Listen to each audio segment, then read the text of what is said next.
Horror कहानियां थी। चुड़ैल पार्ट 1। ऊंची ऊंची पहाड़ियों और घने जंगल से घिरा हुआ भैरवगढ़ गांव काली पहाड़ी के ठीक पीछे था। काली पहाड़ी यानी मौत का घर। भैरवगढ़ गांव तक पहुंचने का रास्ता बेहद दुर्गम था। लगभग 24 घंटे घने तूफान और तेज हवाओं की वजह से वहां के वीराने माहौल की कहानियां लोगों के दिलों को दहला देती थी। ऐसे बहुत कम लोग थे जो भैरवगढ़ गांव तक जाने की हिम्मत करते थे। लोगों का कहना था कि इस गांव के आसपास बुरी आत्माओं का साया मंडराता है। गांव के रहने वाले लोगों ने वैसे तो अपनी आंखों से किसी बुरी आत्मा या साये को नहीं देखा था, लेकिन गांव का बच्चा बच्चा इस बात को महसूस कर सकता था कि गांव के ऊपर कोई तो खौफनाक साया मंडरा रहा है। और उसकी वजह ये थी कि उस गांव में जैसे ही कोई लड़का 18 साल का होता, उसके 18वें जन्मदिन की रात ठीक 12 बजे अकस्मात उसकी मौत हो जाती। हर बार ये मौतें बड़े ही रहस्यमयी ढंग से होती और इस बार सरपंच सुमेर के बेटे को 18 साल होने में अब बस 15 दिन बाकी थे। अजी सुनते हैं, हमारा बेटा भी कुछ दिन बाद 18 साल का हो जाएगा। कहीं वो डायन उसे भी खा गई तो? कैसी बातें कर रही हो?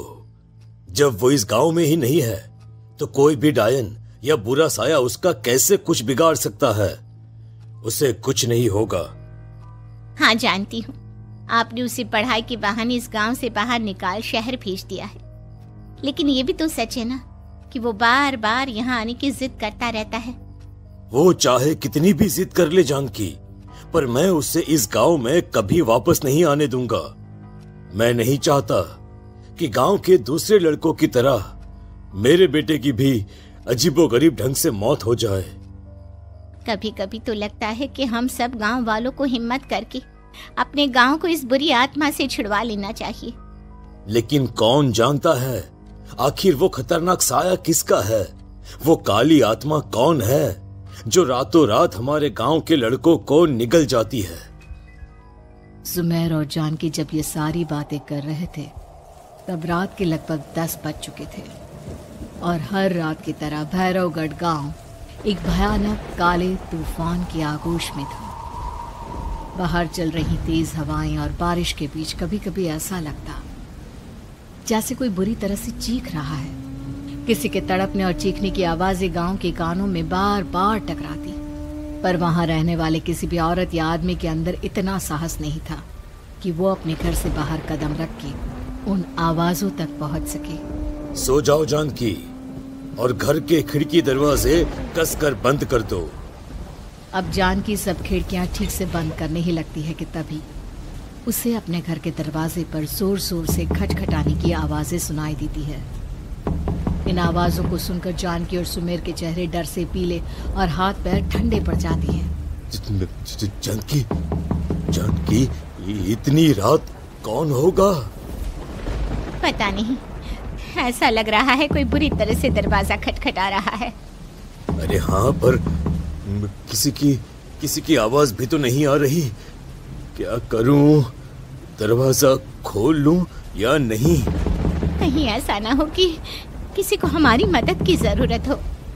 लड़खड़ाते कदमों से सुमेर दरवाजे के करीब जाता है और अपने कान को दरवाजे पर रख धीरे से आवाज देते हुए पूछता है, कौन है?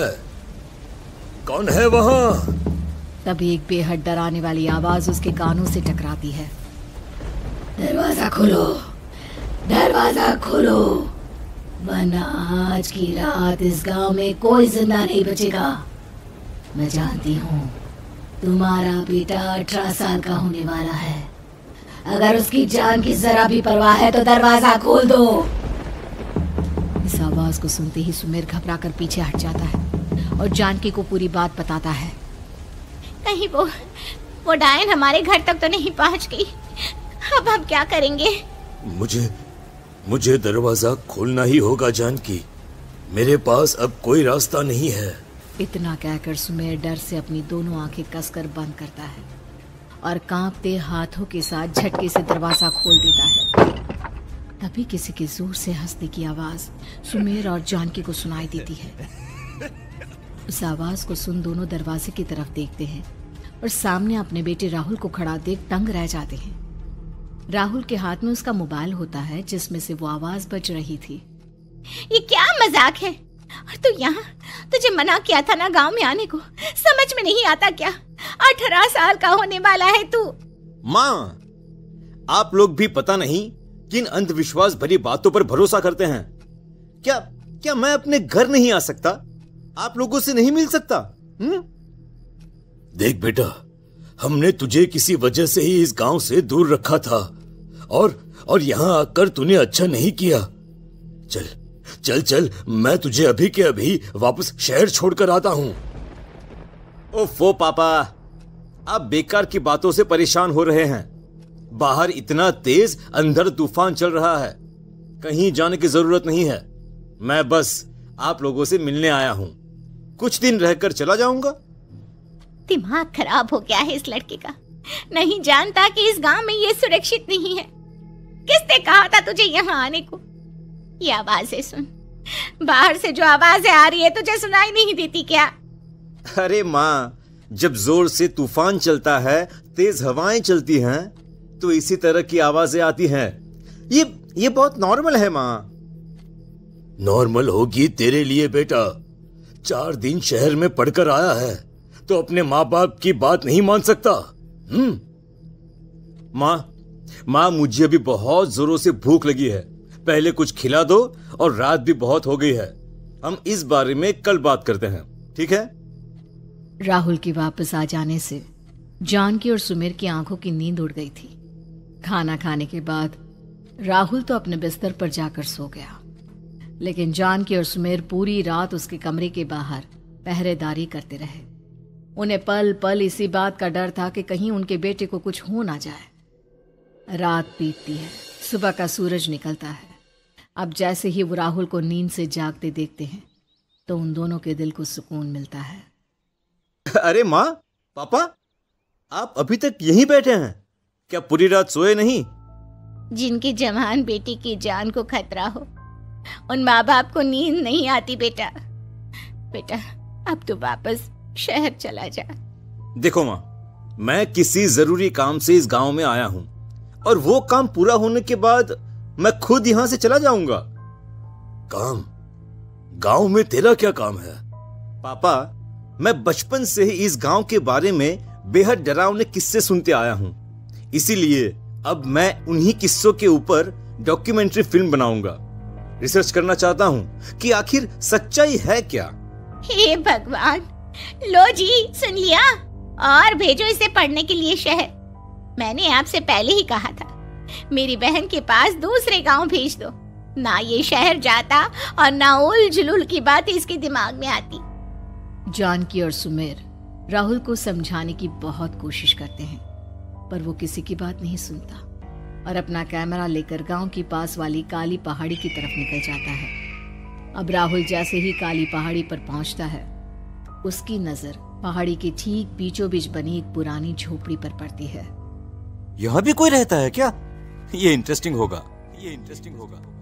राहुल की आवाज पहाड़ों से टकराकर उसके कानों में सुनाई दे रही थी। उसने चारों तरफ का नजारा देखकर वहां की तस्वीरें अपने कैमरे में उतारना शुरू कर दिया। तभी अचानक राहुल ने अपने कैमरे में खींची हुई तस्वीर को जूम करके देखा, और उसमें उसे जो नजर आया वो देखकर राहुल के होश उड़ गए। क्या सचमुच उस गांव के ऊपर किसी बुरी आत्मा का साया था?